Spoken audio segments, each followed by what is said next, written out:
Welcome to the Corporate Parenting Committee meeting on the 21st of January 2025. It is now 7 p.m. and I would like to start this meeting. I would like to remind everyone present that this meeting is being live streamed and recorded for publication on the Council's website.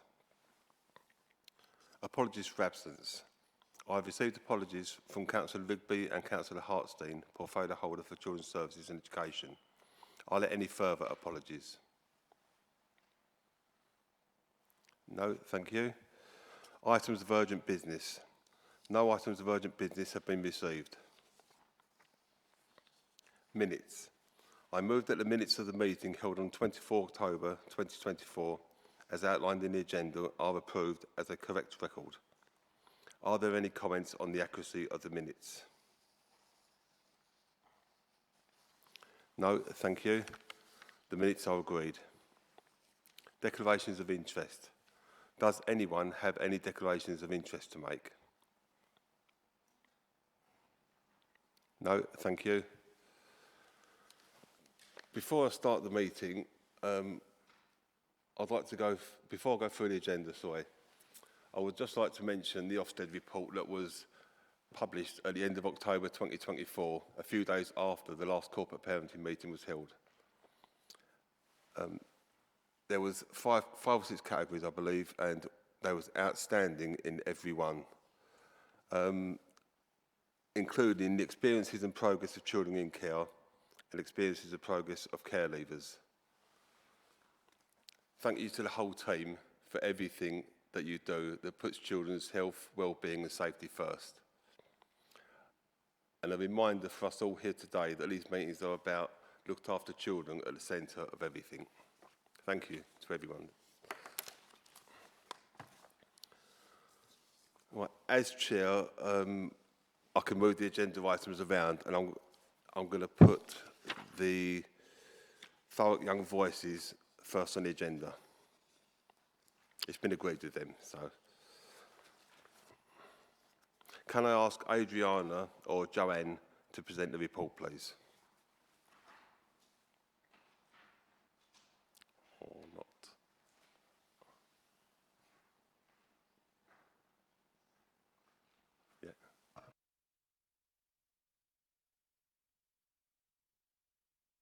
Yeah. Normally the Young Voices present the report themselves.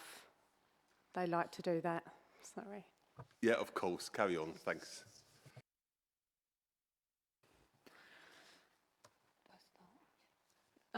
Hello, Happy New Year everyone.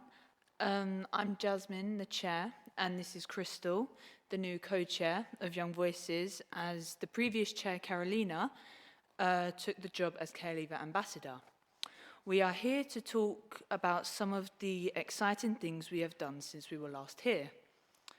We had another self-defence day in November. I didn't go to this one, but have been previously.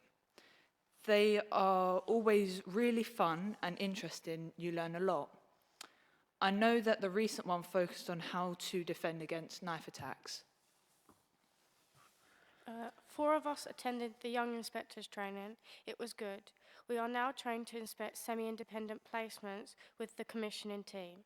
This will involve us looking around the home, interviewing staff and young people, and then telling the commissioning team what we think. We are now going to be contacted whenever an inspection is due.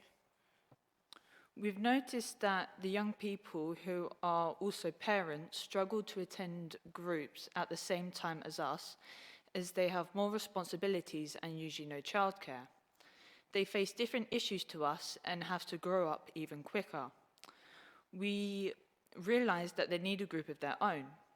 One of our young people met with the family hubs with Carly and Joe and pitched the idea. The family hubs ran a first aid course for the young parents to meet, have lunch and discuss what they would want to do going forward. Although we were not there, we know that this was really successful, so Carly and Joe will be meeting the group on the 7th of February to discuss the next steps. Thank you for listening. Thank you very much for that report. The things you do are just amazing in my eyes. I'm sure the committee agree with me as well. It's just brilliant. Any questions from any member? Councillor Spate? Yeah, sure. I think, and I read in the report, they talk about the young parents section. I think it's a fantastic idea, and I'm really pleased that your inaugural meeting appears to have gone very, very well. And I think it's really important that we get the impetus right behind the people behind this group. As you say, it's a slightly different set to your normal Young Voices team, but nevertheless, it's people leaving care. So I suppose if I have a question, it really is to any one of the members of Sheila's team, and congratulations also to echo what Mark said about your Ofsted. Do you have any ideas in place about how the council can make sure that this group is properly resourced and goes forward? I know you've got a meeting in February, but one assumes you're going to be taking an agenda to that meeting.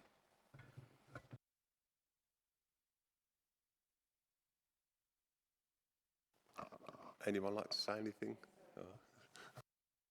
Okay, yes, Elise McQueen. One of the things is that our Thurrock Young Voices said is that we'll be meeting with in February, and your question was around about how are we going to make sure that that's sustainable and what is it that we can do to support. So one of the things that we do regularly is we have our meetings with the participation officers, and they actually sit within my service area, so quite closely to them. And then obviously we have our agenda item. Joe, if you don't mind me saying so, is managed by Emma, who's the adolescent manager, and we meet regularly to make sure that this happens. Also within that, we work with our aftercare team managers who come to the meeting as well, because they are the ones who identify who the parents can be and who might be suitable to put forward. We link in with the PAs. The PAs visit the parents at home and see if they'd like to be a part of this group, and then they support them to attend. So I suppose what you're asking me is how do we make sure that that's happened? So we'll have the venue, we've got the staff, we've got the goodwill, and it's just about making sure that we maintain our enthusiasm and commitment to it. Yeah, thank you.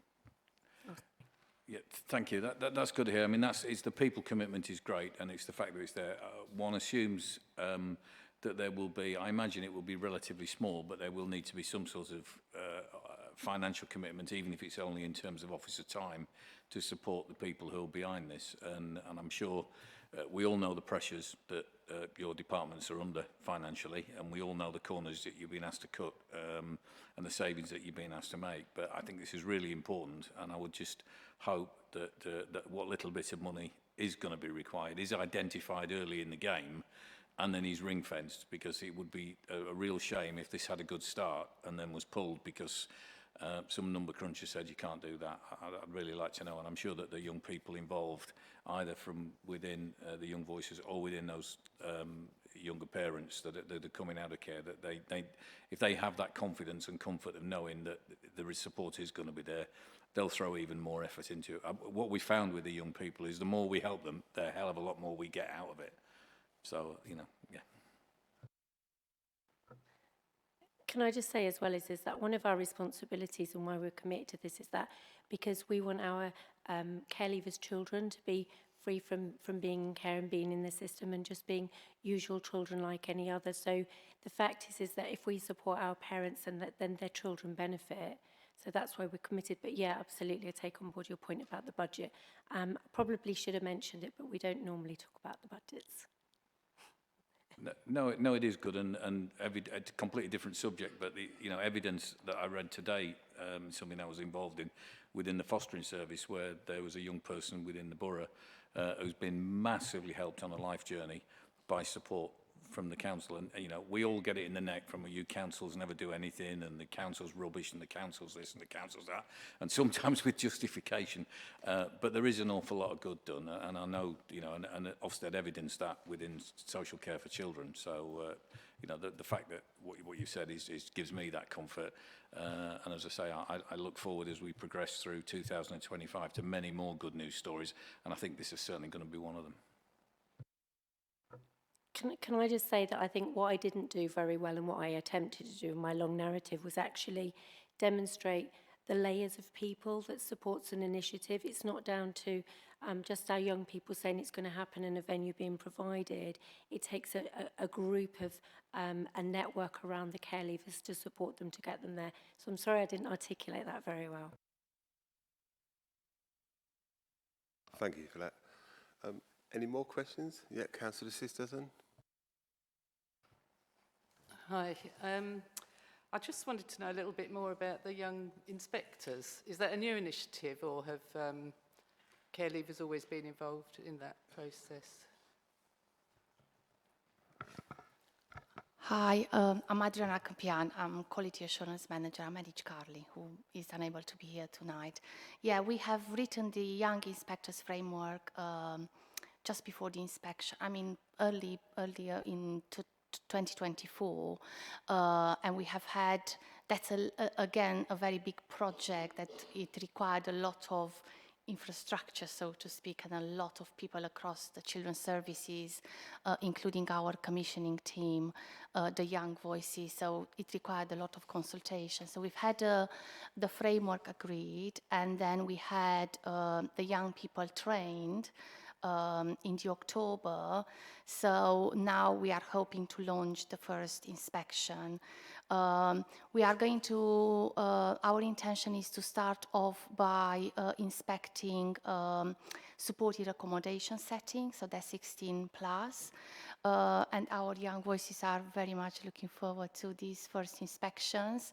And then we want to expand that, you know, for them to be able, once they gain the confidence and the experience of undertaking these inspections alongside our officers, of course, we would like to expand them to, you know, to visit, to inspect other settings as well. Thank you. Yeah, I think it's a really good idea, because obviously they'll have a unique insight into what's required. Yes, So, yeah, absolutely. thank you. And they will undertake, you know, they'll conduct interviews with the young people living there, with the managers, you know, they will have a look around the setting, and they will write their mini report, you know, and give their own stars, you know, to, so we are really taking very seriously their voice into account. Any more questions? No, I've got a few myself.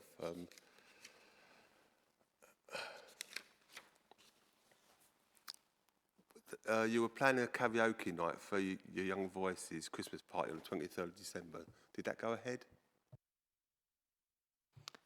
Yes, that did. It was really good. We were both there, and yeah, it was at first a bit chaotic, because I think there was at least 20 young people and some care leavers that attended as well. And yeah, it wasn't just karaoke, there was other activities there as well. We did we had a dice, and if you rolled a 6, then you got to go and pick from either a boy's or a girl's sack and get a present. And I think it was a bit biased, because some kids were getting more than 1 6 at a time, and I was like, hang on a minute, what's going on here? But yeah, that one was, I think, one of the good games. And there was just other little activities, like there's a football table, there's pool, and there was obviously like food and stuff provided. But yeah, that was a really good, fun evening for the young kids as well. Yeah. That's lovely to hear. When I asked who went ahead, I should have actually said, and how did it go? But obviously you've answered that brilliantly, so that was bad on my behalf. Anyway, on page 137, you held events socialising young people and adults. Some of the wording at the bottom, it can be daunting going to groups with older, more experienced mums. I feel like they're judging me for being a young mum. Having sessions specifically for younger parents is good and makes me feel less anxious and like I can speak. It's good to get to meet new people and feel less alone. Was this the one that took place at Tilbury Family Hub? Or was this something totally different? Yes, this is from the young parents, and that's the feedback from some of them, yeah. That's really good, obviously. Is there plans to roll this out across the borough to do other, because I believe there's 11 family hubs. So is there plans to go to other family hubs and do this, or not yet, not as yet? Yeah, there is plans. Like I say, we are meeting with them on the 7th to get a group together to get their wishes and feelings and how they want to take it forward. And then we've got another meeting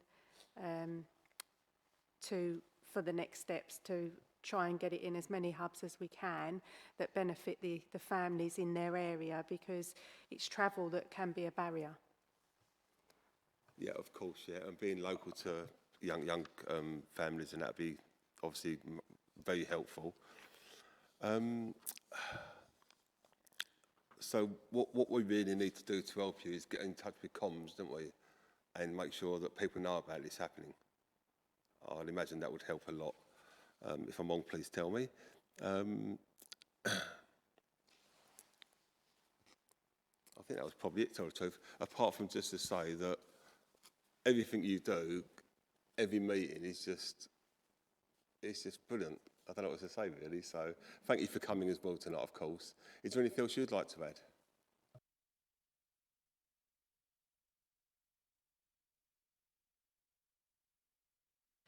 Yeah, well, there's a couple of events that are coming up in February. We've got another power of participation training for staff like social workers, managers. There might be, I'm not 100% sure on this, there might be another planning to do one for the councillors again, but don't quote me on that, I'm not 100% sure. So that's one of the things. And then there's a workshop in Grangewaters, well, 3 workshops really, to raise awareness around radicalisation in collaboration with community safety. Yeah, so that's just a couple events that we've got in February. That's really good again, of course. And I'm pretty sure you'd like some councillors to come along. I'm hoping you'll say yes to this. And so maybe we will try, the ones on the committee and others, we'll get the word out. Maybe we could try and attend these meetings more often. So.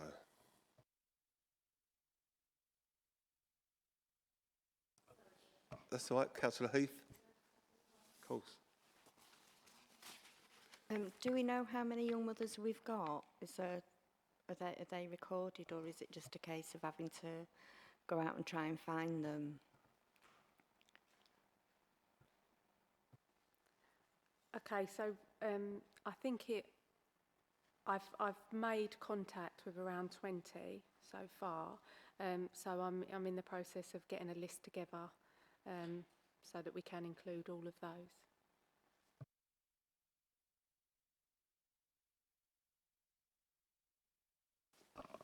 Okay, thank you for that. So the recommendation, any more questions first? No?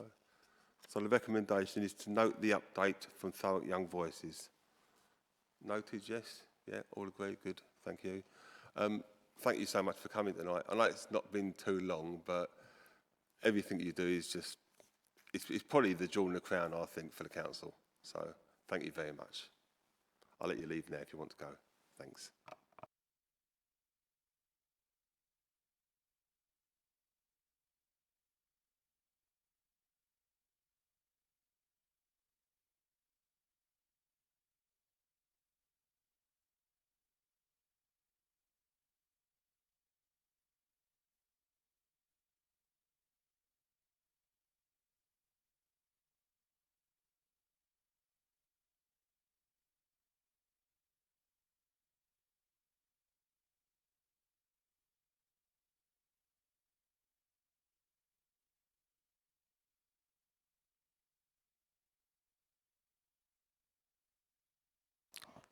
Right, agenda item 5, children's social care performance. Can I ask Elise McQueen to present the report, please? Pages 15. Thank you. So I'm going to do some key points through the report, because I'm going to take it that the report's been read, and then I'm happy to take questions. So the overall performance for the service is good, and this report focuses on data for Q1, which is April to June 2024, and Q2, July to September, and the first month of October, which would be Q3. As at the end of October 2024, 286 children were looked after, and 266 young people aged 18 plus were receiving a service from the aftercare. The reduction in children looked after numbers aligns with the success of early intervention and family support strategies, which aims to address challenges before they escalate into situations requiring formal care. Over the past 5 years, the number of CLA compared to the total youth justice population has remained relatively stable, and the timeliness of social work visits remains strong. Thurrock currently has a higher proportion of children looked after at a distance compared to national and regional trends, and the service is actively working to reduce these placements and bring children closer to their communities where possible. Thurrock maintains strong contact with care leavers aged 19 to 21, and the aftercare service continues to be an area of focus, particularly to support young people into education, employment and training. That's the kind of the key highlights. Thank you for the report, Elise. Any questions from members? Yeah. Councillor Spate? Yeah, I've just got one. I was interested in the unaccompanied asylum seeker children that move on. I note in the report it says that 8 of the children who ceased to be looked after in Q2 were UASC. What happened to? Is that an age reason why they've left our care, or was there another reason? I'm interested in what the output may well have been for those young people.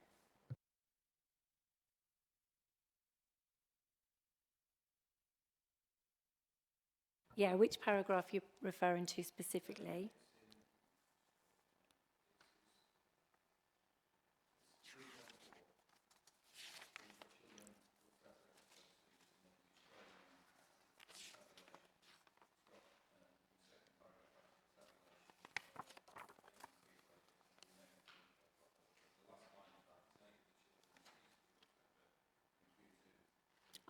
Oh yes.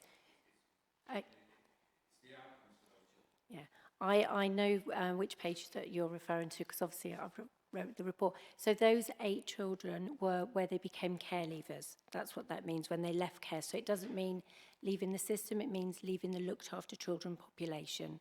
And obviously they stay with us in our aftercare service and receive a service. Yeah, I get that. It tells us that they're leaving the care. I'm saying, what was the outcome? Why? Is it, as I said, was it age related? So they got to a point where they then became older, so they were no longer classified as, or was it because we found a good outcome for those 8 people, whether it was to find them families within the UK, or whether it was for them to be go back to where they came from, or whatever. It was just purely an age related thing. Yes, yes, it was. So taking that the next bit forward, what is a general outcome for these young people as they go through the system? Do they tend to stay in the system? I mean, I'm imagining that most of them will be early teens when they come in, because that's how they got into the country. I don't imagine we've got 4-year-olds wandering off a ferry somewhere, or out the back of a lorry. So they must be relatively old when they come in into the system. But it's just, we've been doing this for a while now. Where do they go generally? What is the actual output for these people that we're spending quite a bit of time looking after? Okay, so for those young people who arrive to Thurrock, and they don't come via the transfer scheme, because if our numbers are lower than 44, then they count as that. So they come in, and then we do a triple plan with those young accompanied asylum seekers. If we think that we're not in agreeable of their age, then we'll undertake an age assessment. So we can undertake age assessments of young people, and we go through that process. So they'll come into our care. We will arrange an appointment with the Home Office for them. They'll start with their immigration status, and they'll have solicitors. You probably know all this. For those that have their immigration status approved, then we'll work with them as care leavers. We consider them as our Indigenous population, and we'll work with them as we do any other care leavers. So it's about what do they want to do and their aspirations, which we're doing anyway. We carry it on. Education, employment, training. Is Thurrock where they would like to settle? Do they want to settle somewhere else? It's almost exactly the same kind of principles that we'll apply, so we adopt them as our own. If children or young people don't have their immigration status, then there are other ways that we would support them to move on so that they're no longer Thurrock's responsibility. But we have to do things like a human rights assessment. We can support people to turn to their country of origin if it's safe to do so, and if not, we refer them on to the adult immigration support services. Thank you. You probably gathered, I mean, this is it's rather unfortunate that this has become a pretty emotive subject of which certain people make particular capital out of, and all sorts of comments and whatever are made. So what I wanted to establish was, that these young people are coming in, as you say, if their immigration status is checked and it's agreed that they're in the right place. It's just, I know you said earlier on that they stay within our care. So does that mean, I mean, I don't know whether that means they move on to the general support that we offer other young people who move out of our care age bracket, or do they just disappear? Because clearly, it's really important that we get facts into the public domain about what happens to these young people, rather than social media commentaries and all sorts of things that goes on. We need to be factual, and as a council we're really close to this problem, and your team is really close to this problem, and you know more about it than anybody else, and I just think sort of getting out where those young people go when they leave the immediacy, presumably they're 18 or whatever, then they go on. Obviously if it's a young person who's left their family to come into our care, we have a program, we have a plan. It's more complex if you're a young person from Africa or wherever they've come from or whatever, as to what happens then when they step out. It's almost as if we are just nurturing him for a little while and then chucking him into the great outdoors, and that's where a lot of the public invalid commentary comes from, and I'm always one to try and put facts in the way of invalid commentary, so that's why I'm asking the question. So I'll just add to what Lisa's already said. The children that arrive are, generally speaking, aged between 16 and 17. We get some slightly younger, but most are between 16 and 17, which makes them what we call unaccompanied asylum-seeking children who become looked after. When they turn 18, they're no longer looked after children, they become care leavers. So again, the majority of the children who come to us as unaccompanied asylum seekers leave the care system to become care leavers in the same way that all our other children who become care leavers, and then they're entitled to support and advice up to the age of 25.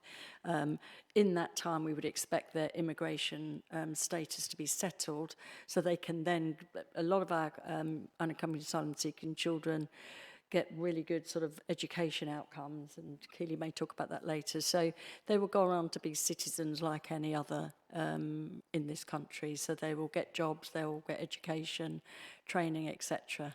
But they'll stay under our watch, if you like, as care leavers, at least to the age of 25. Thank you for that explanation. I mean, you and I have, I think we touched on it before, where, you see these headlines, Thurrock's get, more children go missing from Thurrock than, and various, I mean, and they're spurious, not necessarily fact-based headlines that are promoted by some people with an axe to grind. So I think it's really, what you've just said is really good, and it's a good outcome, and I don't think anybody, you can have your political principle or whatever you want, but at the end of the day, even at 15 and 16, I think there is a responsibility, if they are put in our care, to do the best possible job we can for them. And if the outcome is that we're then creating responsible, contributing young citizens for the UK, then I think it's an excellent scheme and offsets some of the rabble-rousing that goes around it. Can I just say thanks, Neil, for that, because that was a really important question, and to the officers for their answers as well, because we need that to be cleared up a bit. Like if they're our responsibility, then we have to look after them, and if we can put them to the world in a better place than what they was when they came here, then that's obviously a positive. So thanks very much for that answer to that question. Any other questions? No, I've got a few. Right, page 22, please, the top graph. Children who started to be looked after. August 24, there was only one. Any reason for that, or was it just a dip? No particular reason. As you can see that we've been relatively stable. We kind of peaked February 2024, we had a higher number, and again in September, October, but those numbers are attributable to a higher number of sibling groups.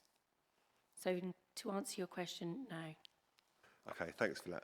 I did just wonder, because August, everyone has holidays, or most people do, obviously, and I wondered if you were short-staffed or anything, but that didn't affect it, no? No, we care for all our children throughout the year. Thank you for that. I did think so, but it's nice to have that on record again. So,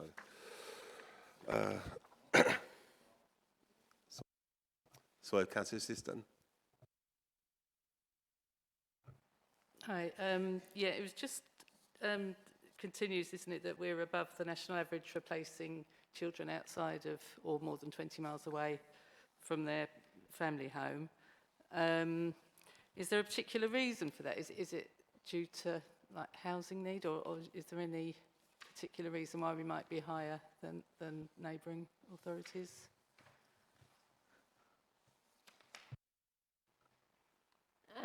No, I don't think that there's a particular outlier in that. I think that we are a small authority, and we have a number of children, young people who have quite significant complex needs, which means that we have to look outside, further afield of Thurrock to find carers. But also, you know, Thurrock, as well as other local authorities, place their children with carers in Thurrock, their own carers. So, okay, so I'll explain that a bit better. So there's people who work as foster carers in Thurrock aren't just employed by Thurrock, they're employed by other local authorities. So the local authorities' children can be placed here as well. So that means, yeah, so obviously that reduces the placements, the places that we can use for Thurrock's children. Yeah, okay. Thank you for that. Sorry, thank you for that. Children looked after initial health assessments. Page 30, the graph at the top. We seem to have gone from 68% of children looked after that received an initial health assessment in June, July 23. It dips 9 months later to 6%, and then it's back up August 24 to 68% roughly. Why is the vast variances, and what is being done to meet the council's target of 70%, please? The vast range of the numbers is related to the very small number of children. So 2 children could be equivalent to 100%. 60 children could be equivalent to 3 children. So it's just very, very small numbers. So if in with a period, 2 children didn't have their initial health assessments in time, that's 100% of children not having them in time. Okay, thanks. That makes sense. It's just alarming to see 68% down to 6% and back up to 68. The question needed to be asked, I think. Sorry, 1 minute. Yeah, the Children Looked After Strengths and Difficulties questionnaire, SDQs. With more mental health among children rising, the graph on page 31 shows a steady 14.6-14.7. Is this expected to rise steadily over time? And what is the SDQ score previously, 2015, 2018? Has COVID affected these scores? Sorry, can you say that again, please? Yeah, I'll split into two. Sorry, I'll split into two. The graph goes back to Q1 23-24. What was the SDQ score before that, or did it only start around that time? Because it was 10 in Q1 23-24, Then it's got up to 14.3 and it's steadied at 14.6.7. When did SDQ score start, please? Any idea? When was SDQs introduced? No, I can't remember, but it's been a significant number of years. I mean, 10 or more years. I'm trying to think in terms of my career. In terms of this graph, what you're saying, I can see what you're saying because it's on 10 and then it's a rise to 14.3 and then continually 14.3. And without the narrative before the 10, you can't see if 10 was a dip or actually it's been lower and it's progressively getting higher as we do the SDQ score. So that's your question. I can certainly have a look into that. Yeah, I didn't explain it very well at all. And what I'm really saying is, over time, is the SDQ score rising? Because mental health among children is rising. So is that getting worse? And if so, what can we do about it?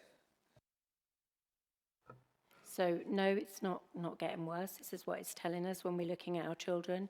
We have, can I just give you a little bit of narrative? We have a SDQ meeting to look at all our children and their SDQ scores. That's once a month, and that's chaired by a service manager. And we have representatives and the social workers attend that so we can look at children's needs. This is average is around a 14, as you can see. We take into consideration if there's anything else that's happening for those children, any other traumas that we need to consider and how they might be at that time, so we can increase our therapeutic support. The last corporate parenting, we had CAMS who came and presented their report. So are our children's mental health increasing? I would say that all children have trauma, and it's about how that trauma is managed. The reason that these scores are the way that they are is because of the placements, because of the foster carers and the care that's wrapped around. If they didn't have the quality of the placements intervention that they had, these scores might be higher, so that's attributable. And if they become higher, then we get more support from our CAMS service. Councillor Spate? Yeah, just looking at those figures and the care for children, do you have a comparative? I mean, clearly we're just looking here, because we're corporate parents, at the children that have been in care for at least 12 months. If you were to take that graph that's on 5.4 of all children in Thurrock, would it be, or is there no measurement of what the score would be for, and I'm going to hate to use that phrase, but I can't think of a better, normal children, if you like, or children who are within existing family units, I suppose that's a good way of saying it. Are there any differences there? Because I've had personal experience of a child who has had issues, and the waiting time to get just the most simple consultation is quite long. Outside of the children, because not hopefully, but one presumes that because we're so close to these particular kids and because we accept that they've got extra pressures, we actually maybe accelerate them through the entry to getting some help. And obviously you mentioned the suite of local services that are available, but I'd be just what was the comparative? And if you haven't got it on hand, it doesn't particularly matter. But so it goes without saying, it is likely that children who enter care are going to have more pressures on them than a child who's in a normal, happy, I use the word normal again, who's in an established family unit. So I just wondered what the comparative actually was. And I think you're probably right. We would need to get that information from our CAM service and from wellbeing services. But I think your instincts are right. You know, certainly for children who are looked after, we have routes in. I'm sure our foster carers would say it isn't always fast or quick, and you probably would want it to be quicker. But we have got ways of being able to, you know, insist that these children get the services that they need. I think this is a national issue. It's definitely been raised since COVID, during COVID, since COVID.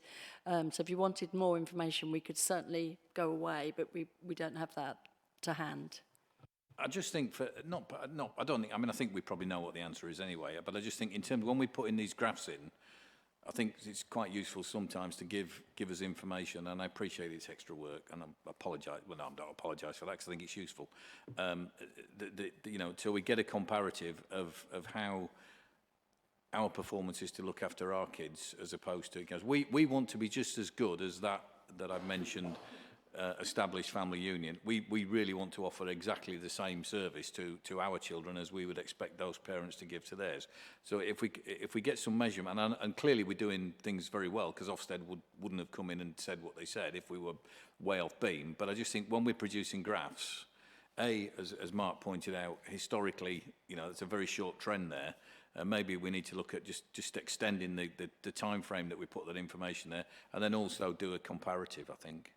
I think that would be helpful, but don't worry about it for now. I agree. I think it would be helpful as well. So if possible in future, if that's available. Anyone else before I carry on? No? Right, page 31, please. Timeliness of adoption. It says the length of time for the child entering care to moving in with an adopted family. March 24, 781 days. Q1 24-25, 645 days. Q2 544. Although Thurrock is above the national average of 473 days, this is an improving picture, of course, and it's very good news. And I look forward to the not too distant future that Thurrock reaches or possibly betters the national average. Do you think this will happen in, not a timeline, but could this happen soon?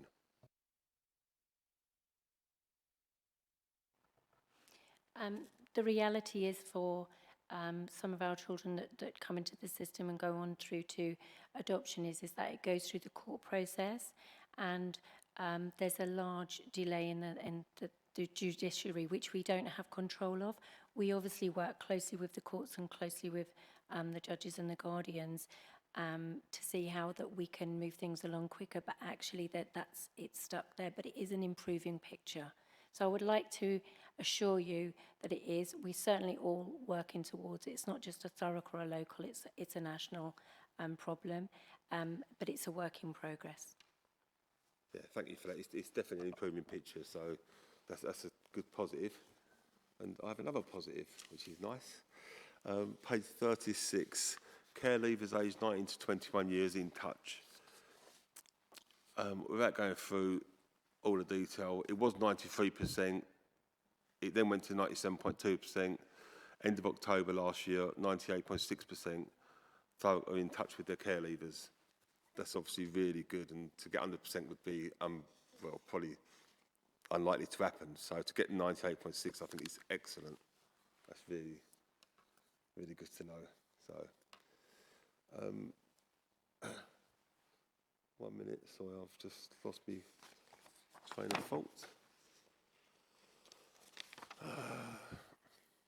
Oh yeah, I'm finished now. Really. Any more questions, Councillor Assistant, please? Yeah, thanks, Chair. It's just an observation, really, and it's how encouraging it is to see how well we're doing compared to the neighbouring boroughs and to the national average as well. And there's, you know, not all of the measures, obviously, but quite a few of the measures we are, you know, in the higher bracket. So just to say thanks, it's really encouraging. Thanks. Yeah, thank you for that, yes. Before I go to recommendations, I would just like to point out on page 39,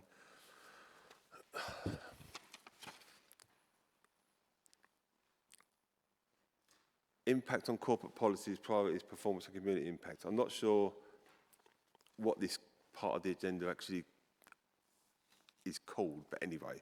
11.4 risks, I'd just like to point this out.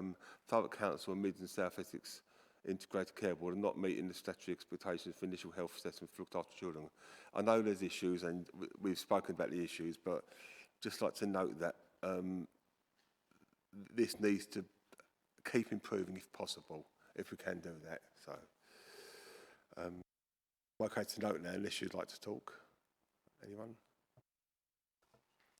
I'm just minded that at the next corporate parenting board, that Health are bringing their health report around initial health assessments. Right, that's good to know. Thanks for that. Right, any more questions? No? Right, recommendations, please. 1, that members are cited on the work undertaken in the service to ensure good and improved performance and areas for development and challenge in CSC, Children's Social Care. Agreed? Yeah. 2, members scrutinise the performance data and provide challenge to the service, relevant partners and corporately on how, as corporate parents, we provide appropriate services, keep children and young people safe and promote good outcomes. Agreed? Agreed. Lovely. Thank you very much. Yeah. So, Councillor Spates. Yeah, sorry, just I should have come in on the point that you made about 11.4 on risks. What I'll do, obviously, as chair of people, ONS as well, I'll take that up and I'll stick that on our work programme as well, because we probably get more opportunity to kick the ICB than most people, and they come and report to that committee. So I'll get Claire, who's our Democratic Service Officer, to liaise, but I think that if I just pledge that the People ONS Committee will take a look at that as well. I think it's really, really important and well spotted. I tend not to look at them last little bits. Okay, thanks for that. Yes, I've been sub on People once, and yeah, that was very informative when I was on there about the ICB and that, so that'd be great. Thank you for that. Agenda item 6, annual report of the virtual school head teacher 2023-24, pages 41 to 106 of the agenda. Can I ask Keely Pullen to present the report, please?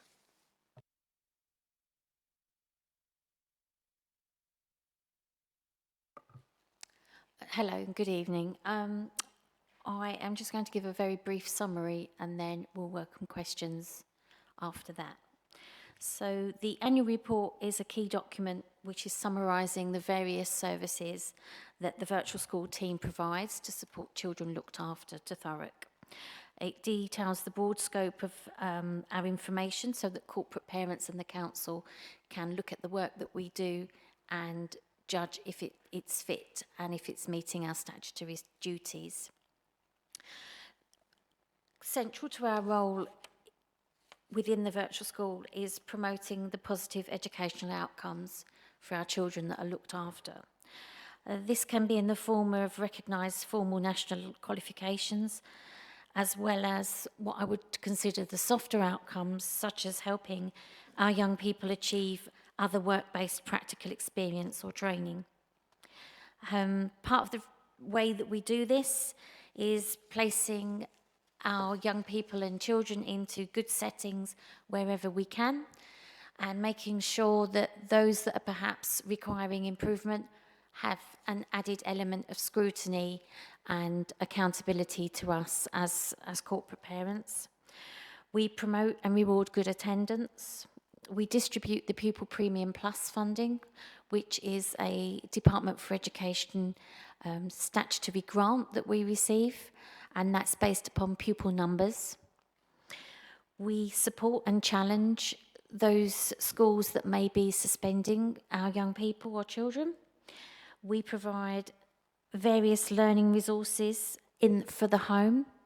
The use of our Pupil Premium Top Slice, which details, and it's detailed in the report, which details the level of resources that we provide for our children and young people, and the tuition and how that's used to support their outcomes.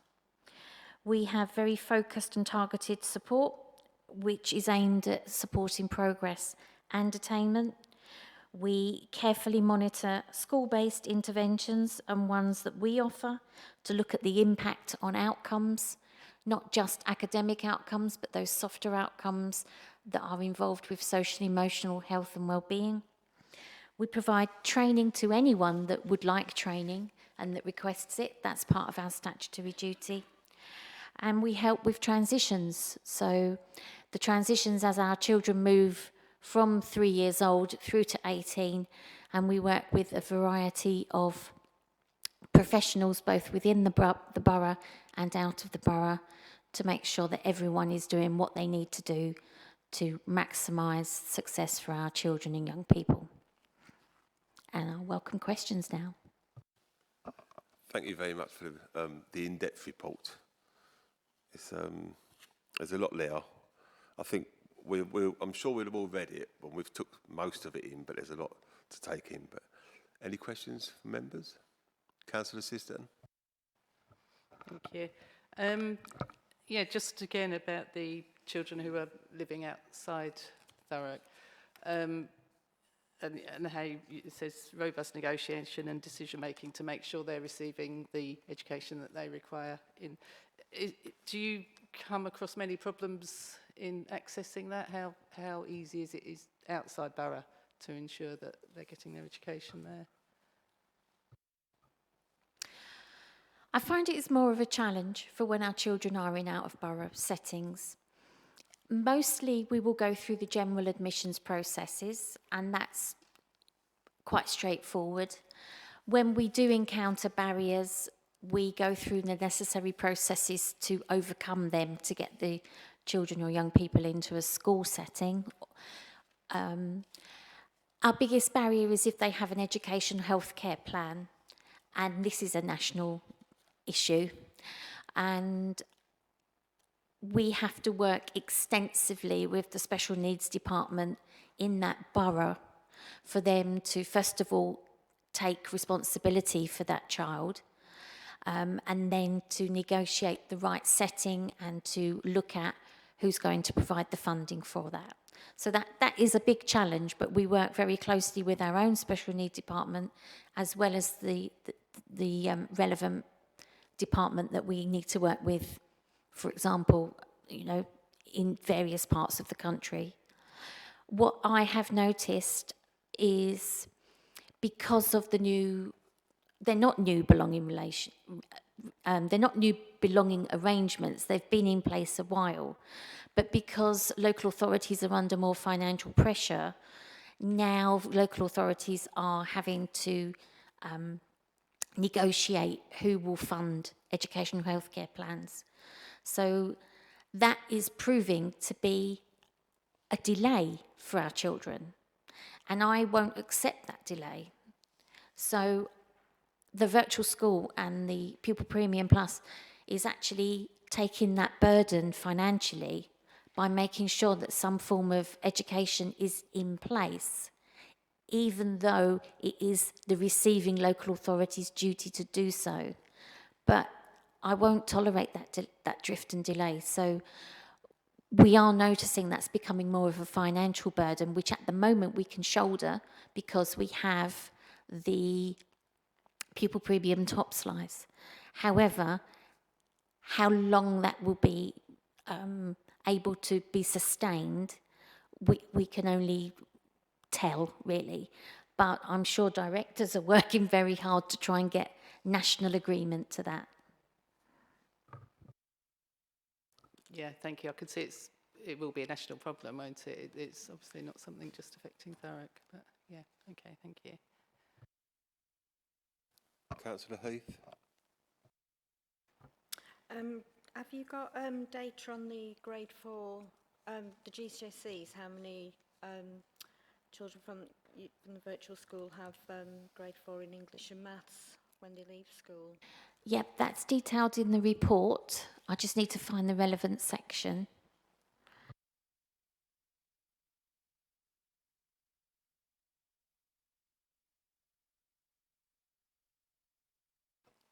Like I said, it is an in-depth report, so it's understandable it may be missed, but...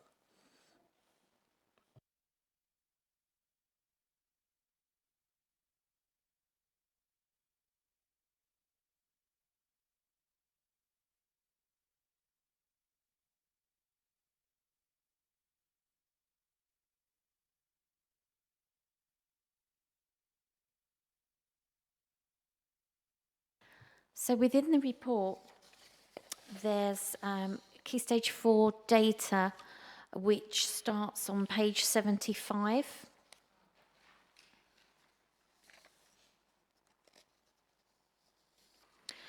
And then particularly on page 76, there's a breakdown. So I'll just explain a little bit about the data, if I may. There's a difference between data that we hold based upon the children that are in our cohort at that time, so in July 2024, and when it's published data in August 2024 when they get the results. It then has to go to a national cleaning process, and so virtual school heads are always in a bit of a dilemma, because we report on the data that we have at that time, but then we have to wait for the cleansed data.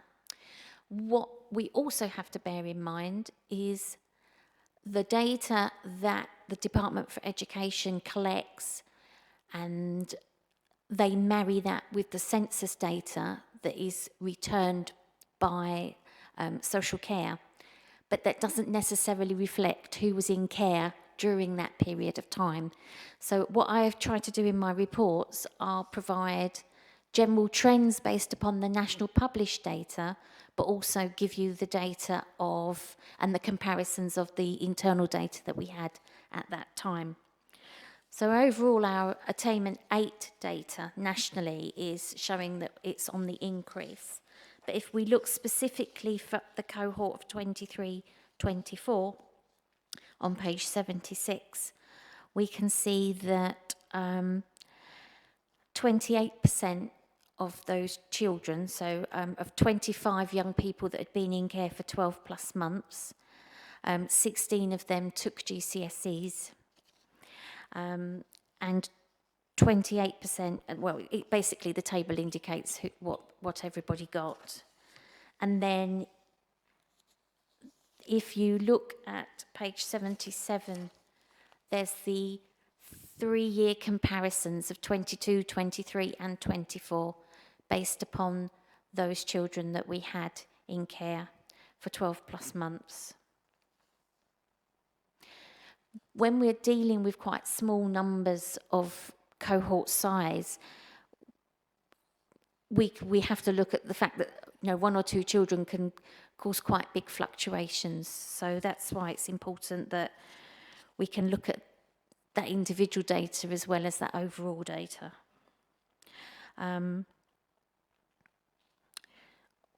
As you can see, there has been a decline in the trend of attainment over 3 years, but this cohort had significantly more pupils with an education healthcare plan than in previous years, which affected their ability to take nationally recognised exams.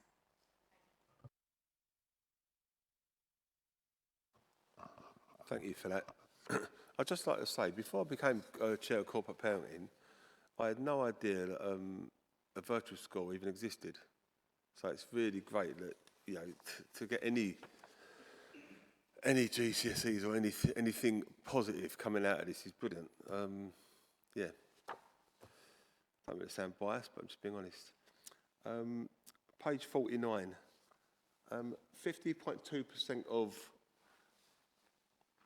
get this right before I say it, 50.2% of the school age cohort have a recognised special educational need. Is that a high figure, or is that generally where it stands? It isn't a high figure when you compare it to the national picture of other looked after children. That's usually about 55% nationally. But it is a high figure if you compare it against the whole population of children nationally. But generally, looked after children have higher rates of special educational need than those that are non-looked after. Thank you for that. You've explained it quite well. My second question, Council Assistant already asked about educating children out of the borough. Children out of the borough, how do we educate them? But I think you've already answered that anyway. So, Councillor, can I just note that with our monitoring and the support and the challenge, we provide the same service as we do out of borough children than we do for those in borough, because it's important that they're not disadvantaged by going to a school that isn't in Thurrock. Yeah, because if there's still our responsibility, then obviously we have to treat them exactly the same, of course. And if we're doing that, then that's excellent. That's brilliant. So, anyone else first? For carry on, Councillor Alight, please. Thank you for the report.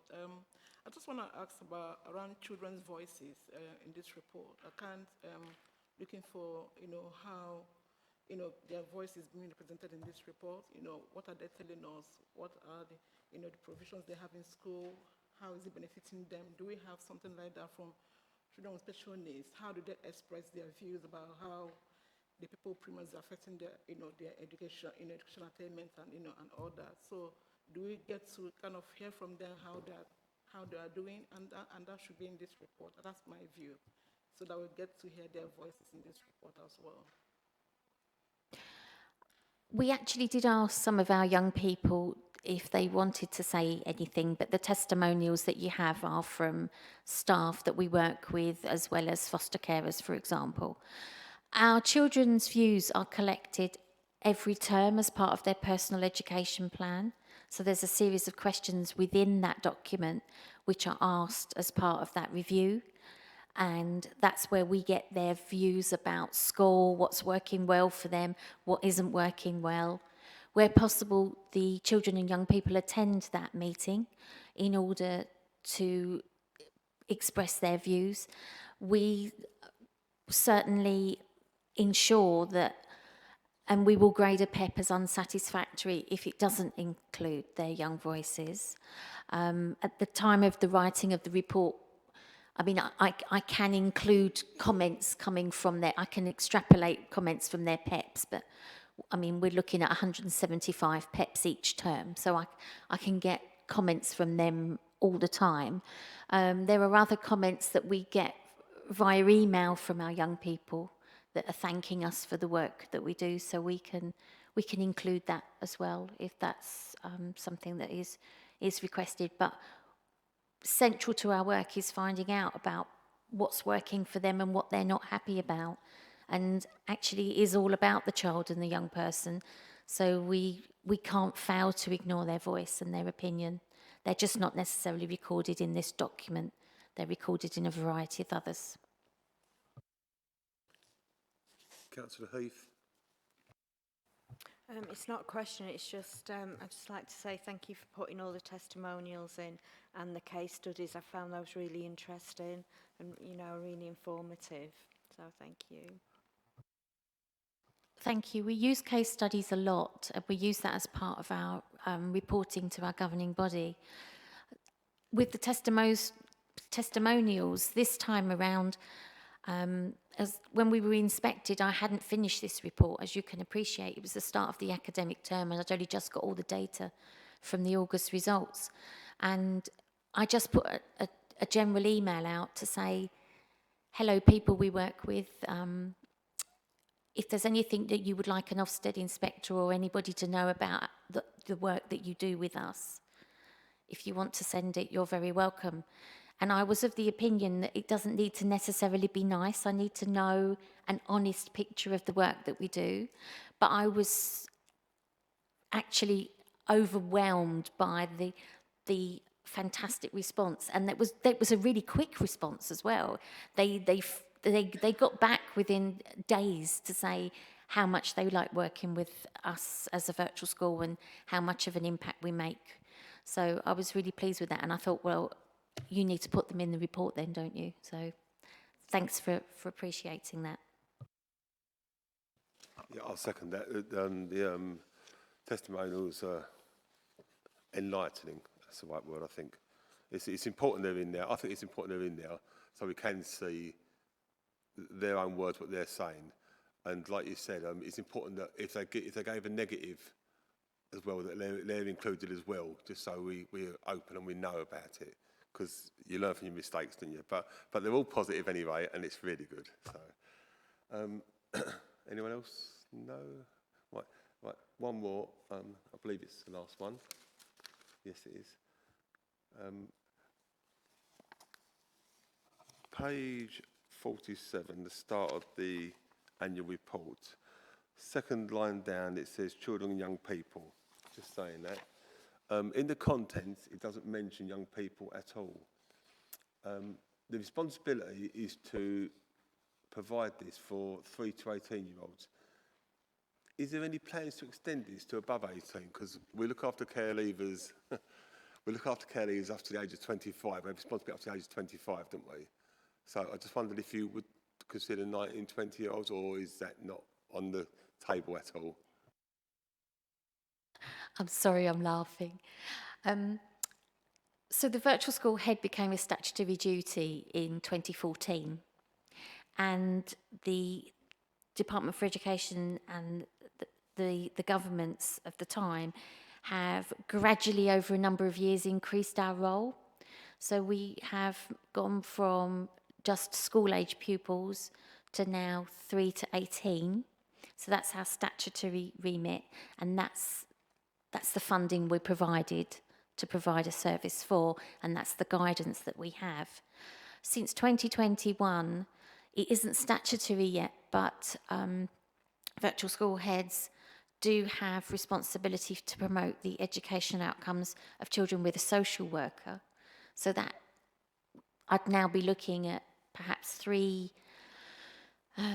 going from 300 children to potentially 1,000 at any one time.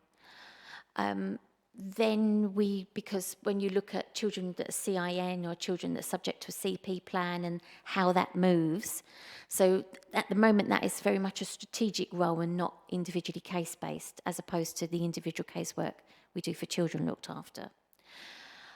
There has also been, since this academic year, start of this academic year, we now have a role for kinship care.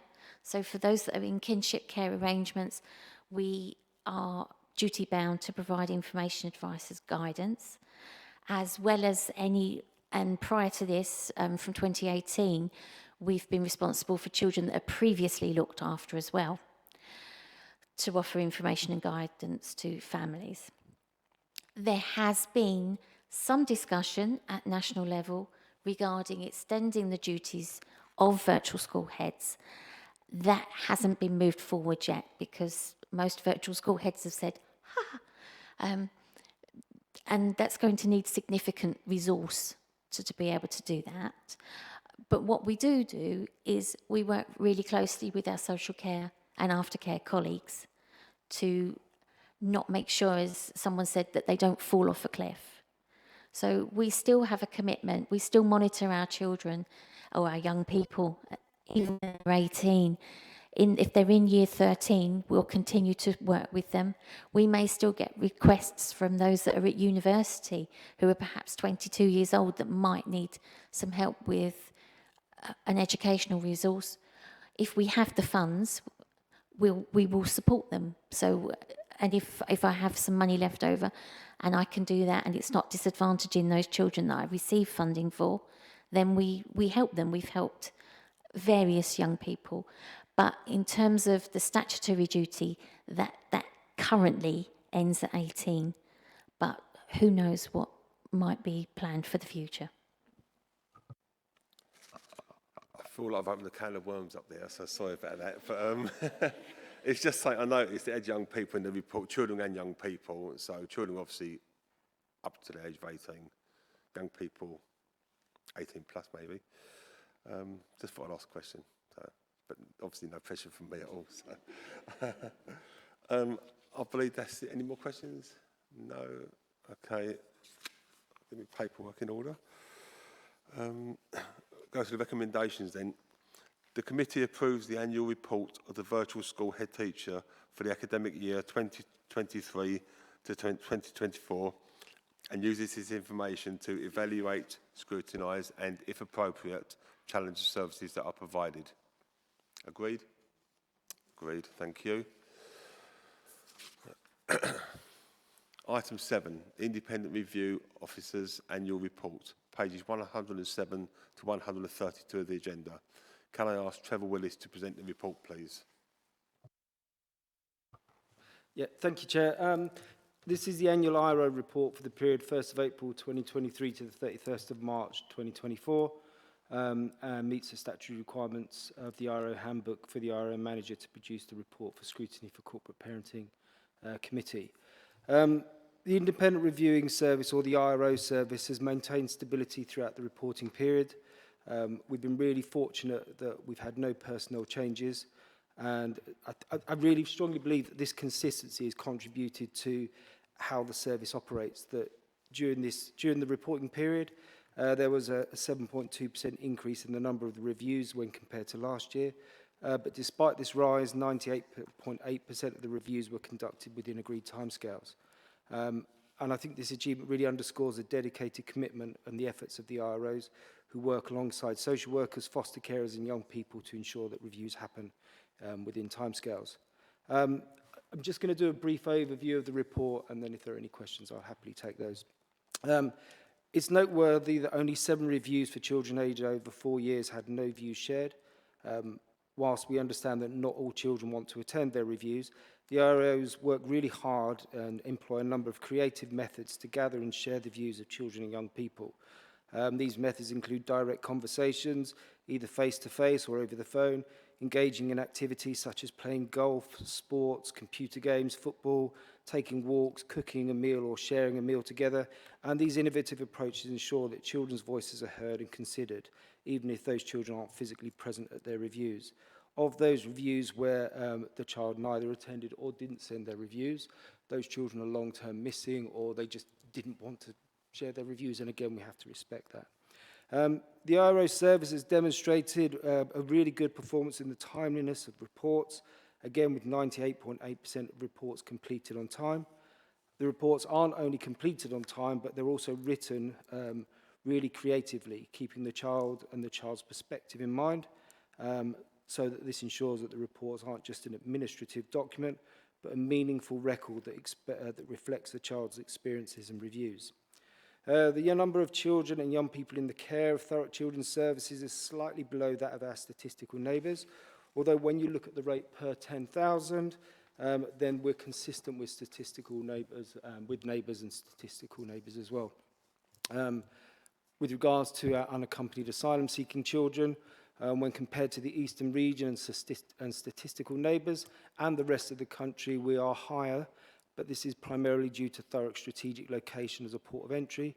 And I think it's really important to acknowledge that many of these children arrive traumatised, having left everything that's familiar to them. They've undertaken a long and perilous journey. And when they reach, and when they come here, the IROs work alongside social workers, foster carers, and the IROs play a crucial role in ensuring that these children's needs are assessed, their needs are met, and provide them with the support that they require. The demographic profile of our children and young people shows that a higher number of males than females, which is probably down to the majority of unaccompanied asylum-seeking children being male. Children aged between 10 to 16 years represent the largest cohort of our children, making up 65% of our looked-after population. The ethnicity of children in the care of Thurrock Children's Services is aligned with the Thurrock School Census, although I think it's really important to acknowledge that some children may live outside of Thurrock but are included in the school census because they come into Thurrock to be schooled. However, once a child is looked after by Thurrock Children's Services, it doesn't matter where they live in the country, they are included in our data. It's recognised that stability of placements is paramount for children who come into the care of the local authority. However, sometimes these young people require some placement moves or some placement changes, and whilst every effort is made to support children and carers in maintaining placements, there are times when these disruptions are unavoidable.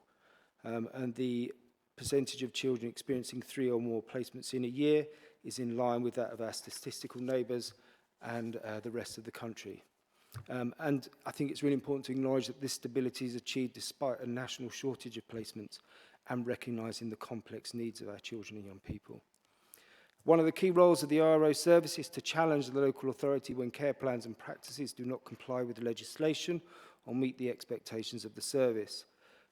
As a service, we really try hard to resolve disputes informally wherever possible, and this is only achieved by a long process really of building strong working relationships with partner agencies, with social workers, with other agencies as well, and also to try and identify issues early so that we can raise issues early rather than when they come to a point where things are almost breaking down as well.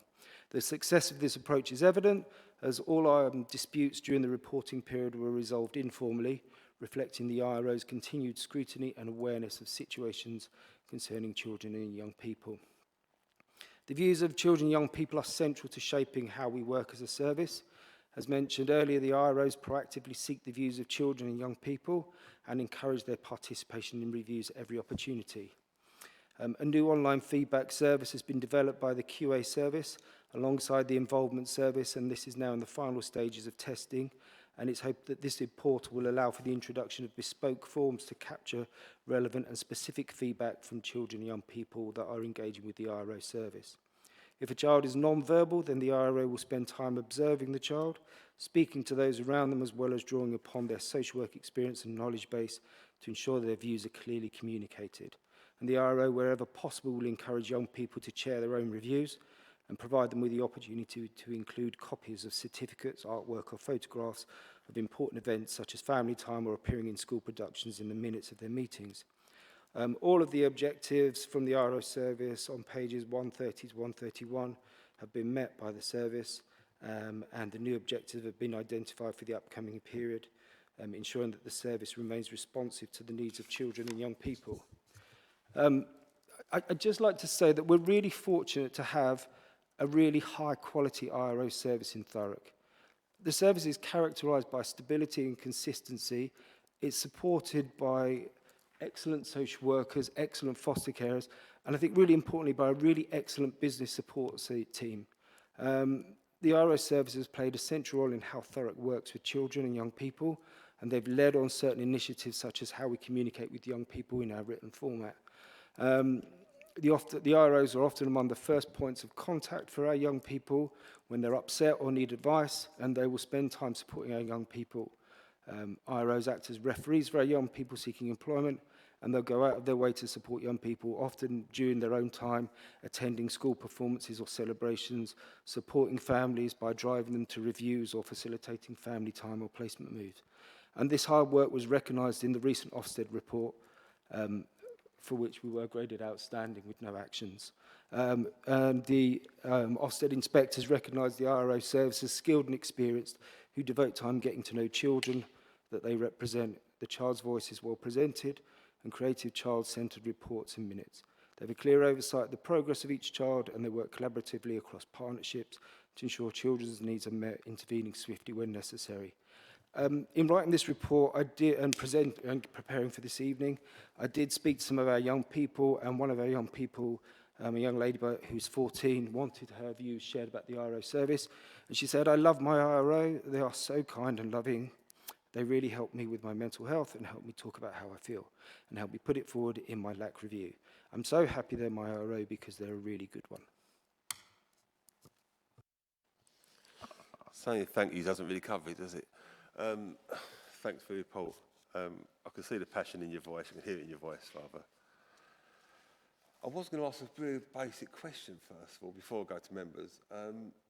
Can you explain what your role is? But I'm not sure. I think you might just cover that. But if you could, My role or the IRO's role? IRO role. Yeah, please. sorry. The IRO, the IRO's role, it's a statutory duty required under the Children Act, and the main role of the independent reviewing officer is outlined in the IRO handbook from 2010, which is to ensure that local authority care plans fully reflect the child's current needs, and that the actions taken by the local authority are consistent with the local authority's legal responsibilities.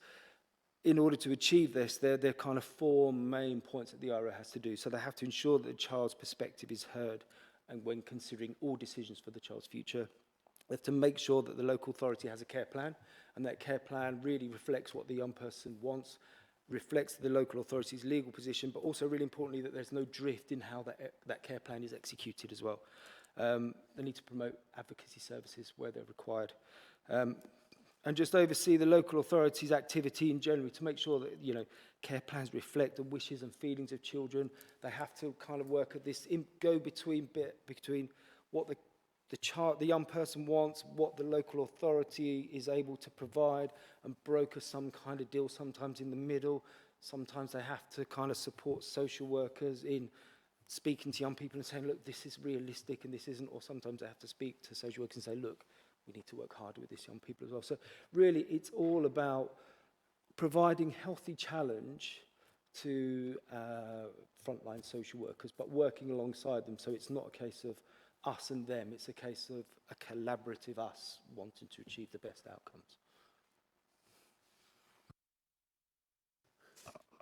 Yeah, of course, yeah. So if I just add to what Trevor said, is the important thing about the independent reviewing officers is they don't hold casework responsibility, which gives them freedom then to actually, you know, overlook all the work. And if they're not happy with something, you know, they can come in and discuss that with the team managers, of the social workers, with, you know, they can come up to myself, up to, you know, members. They've got those powers because they're independent from the work that goes on, if you like, every day in terms of looked after children.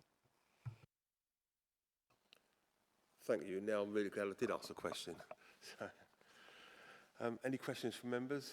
Councillor Spate, please. Yeah, just it sort of goes on to something I touched on earlier about relaying data. I mean, Thurrock, as we know, is an ever-moving feast in terms of its demographics. And I just find it quite interesting looking at, I think it's 8.3, where you're breaking down the ethnic backgrounds of people. And I look at the tabulation there, and you've got white, and then you've got black or black British, mixed stroke dual background, Asian or Asian British, any other ethnic group not known.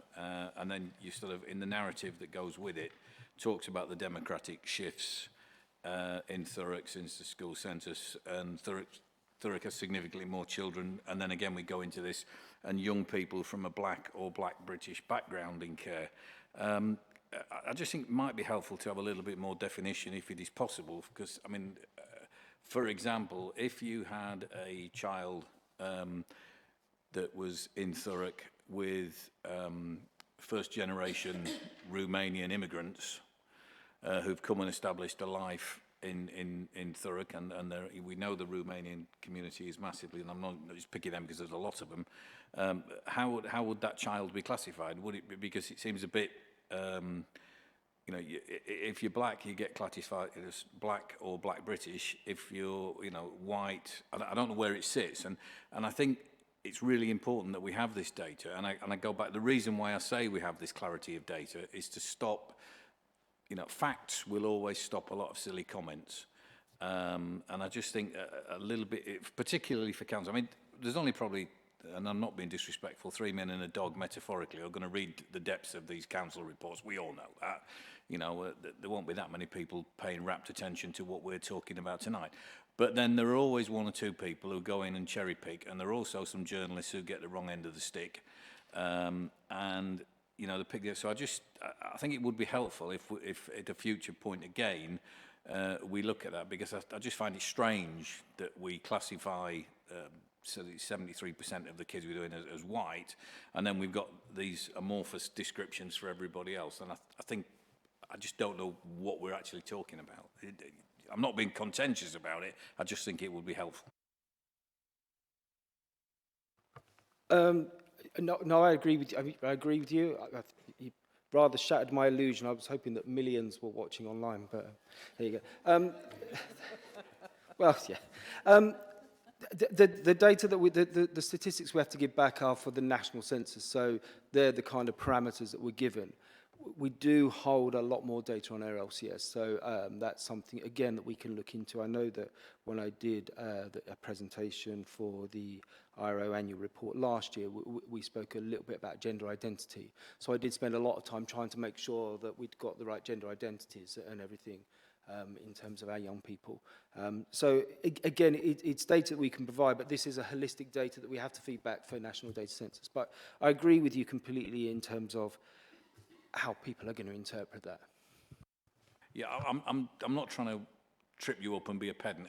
It sort of came out of a recent experience where in my hat as a local journalist, I reported on a Romanian festival that took place in Thurrock and particular thing that's place. And astonishingly, there was all sorts of vitriolic abuse on the dreaded social media that came in about these Romanians, this, that and the other. And yet, having met those families and met some of the children who took part in the event, you know, they are as ingrained as any other white British person that I know. They are here to build a future for their families. They're not here to sort of fly by night and do whatever and go back to their own country. Some of them do support their own families, but generally the ones I spoke to, they're here to stay, they want to build a life, they want to build a future. And I just find it strange that it's great in a way that we then call them white and they're just lumped in with everybody else, and that's really good, but then we actually then split the other people out. That was the point that I was trying to make.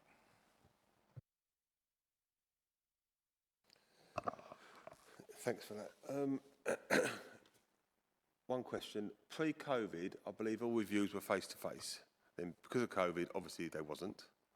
Are they back to being face-to-face now, every one of them, or is it a percentage that is and isn't? Or? The vast majority of reviews are face-to-face, but we will be led by our young people. Some of our young people, particularly those in their later teen years, they much prefer having the virtual reviews, or we tend to do more of a mixture of reviews. So the IRO with the young person, the foster care will be in the house. Sometimes young people don't like teachers. They don't like teachers coming to their house or something like that. So people will meet online.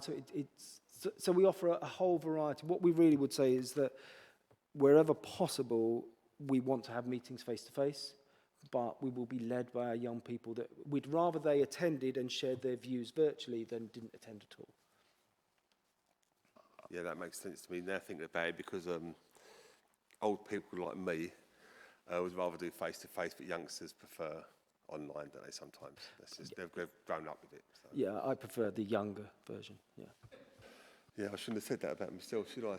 Anyway, any more questions from anyone? Yeah, Councillor Alik, please.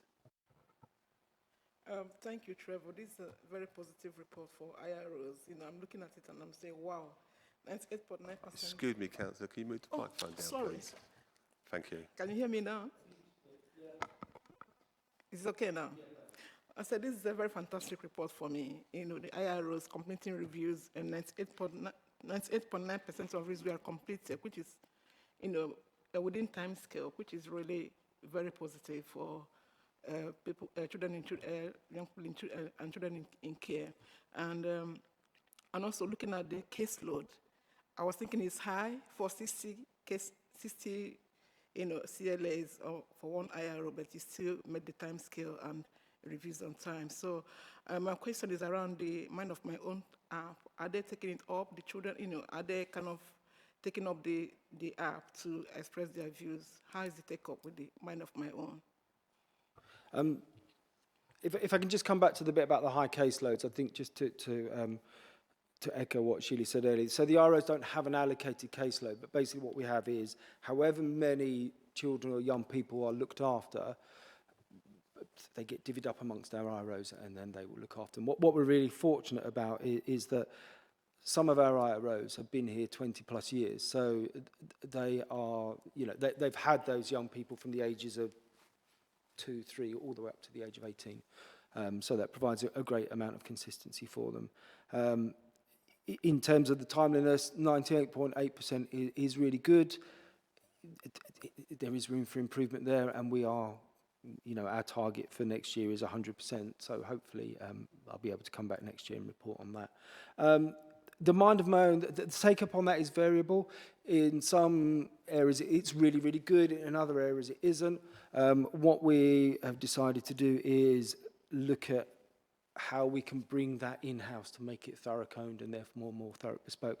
So when I spoke about the children's portal, basically what we're looking at doing is trying to replace Mind of My Own with our own in-house version of that through the children's portal, so we can actually put on the forms that are relevant to us and then we can draw data from it. So, and hopefully what that will allow us to do is not only get more young people to use it, but also for us to be able to advertise our own events on there as well. So it's kind of a one-stop shop for anything for our looked after children's cohort, so they can give their views and find out about what's going on, and, you know, get other updates as well.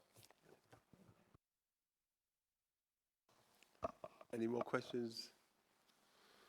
No. Right, recommendations for the Corporate Parenting Committee to review and comment on the IRO Annual Report 2023 to 2024 and the recommendations in the report. Agreed? Thank you. Item 9, Missing Children Report. Pages 139 to 156 of the agenda. Can I ask Claire Moore to present the report, please? Good evening, everybody. I'm just going to give a very brief overview of what's within the report, and then obviously the opportunity for questions afterwards. So this report provides an overview of the safeguarding processes in place in relation to children looked after when they are reported missing from their placements. In addition, this report provides further detailed information regarding the context for children looked after who go missing, the nature of missing episodes, and the action and actions taken by children's social care to safeguard children and to reduce the likelihood of further missing episodes. This report also explores the introduction of away from placement, which distinguishes when a young person is categorised to be missing and when not. The new procedure is in line with Southend, Essex and Thurrock, and evidences the evolving way in which we are listening and working with our young people. The return home interview team has evolved to reflect improved practice in our responses to young people going missing and receiving the return home interview. The report explores the progress and key message made since the return home interview service was developed in-house. The in-house return home interview team commenced in October 2023, and this report provides a breakdown of how effective our response has become by examining the data and how in turn this is supporting the gathering of information and sharing with relevant professionals. So if there's any questions? Any questions from members? No?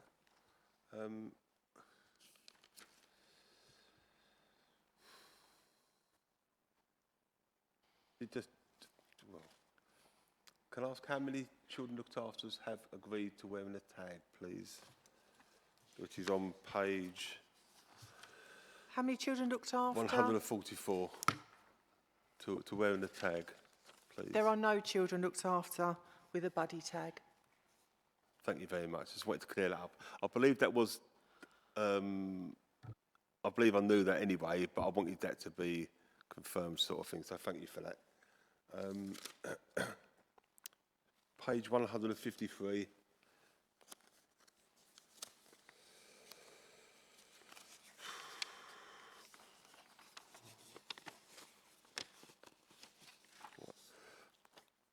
Away from placement without authorisation process. Can you explain what this is, please? We have a number of looked after children that are away from their placement without authorisation. However, we know where they are, and therefore they are not reported as missing children. It may not be a place where we would like them particularly to be. We're not saying that they're at risk there, absolutely not. But it's just, for example, staying with a friend. It's not been perhaps vetted by us. We've not done sort of due diligence. However, they are not considered to be at risk there. So they are away from placement. They are not missing because we know where they are. Thanks for clearing that up. It could be said that it's just been put in place to bring the numbers down so the numbers look better on a report. But I've read about it, and it seems a very common sense approach to doing this, because if you know where the child is and they're not in any danger at all, then it can save paperwork as well and time. Yeah, it's not to bring the numbers down. It's in line with what the young people are telling us. They don't want the police or social workers turning up at their friends' houses. So it's in line with what they're saying to us. Yeah, like I said, common sense. That's really good that we have common sense, which can't always be said. But anyway, that's really good. I think I'm done. Any more questions? Councillor Spate, please. Yeah, it's not a question, it's just an observation. Going back to what I was just talking to Trevor about, it's interesting on the pie chart on this one, we have a different ethnic breakdown, so we're not consistent in two reports, which we ought to be across the board. For example, on here we've got WBRI, white British, any other white background, WROM, Gypsy, Roma, white Asian. The only reference then to black is black African, so we've got no black British. And again, I just think we need to get all these definitions consistent, and also we need to show a bit of respect to the communities that are out there. I'll take Sorry, that. and I'm not suggesting we don't show respect to that was really awfully worded from me. We do, I know we do, and I know your teams do. It was just that, again, some people might perceive, why are we not on there, and whatever. We can take that away, can't we, Trevor? Thank you for that. Any more questions? No? No? Okay. Recommendations. 1.1, that members note the work undertaken to safeguard children looked after when they are reported as missing from care, and the continued work that is implemented to understand the context around individual missing episodes. The work to reduce these wherever possible and improve the quality of the support and intervention provided. Agreed? 1.2, members scrutinise the data and provide challenge to the service as required on how, as corporate parents, we provide appropriate services, keep children and young people safe and promote good outcomes. Agreed? Agreed. Thank you. Item 10, the work programme. The work programme is on pages 157 to 160 of the agenda. Could the Democratic Services Officer please take us through the work programme? Thank you, Chair. Members can see the work programme within the report. As you can see, we have one meeting left in March, so just handing over to the committee if there's anything that perhaps you may like to see that isn't there. And yeah, we can look at putting those things together with officers. Thank you. Any comments? Give you a chance to have a look at it first.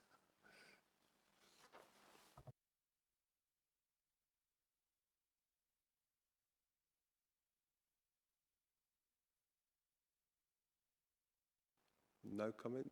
Everyone okay? Yep. Okay, lovely.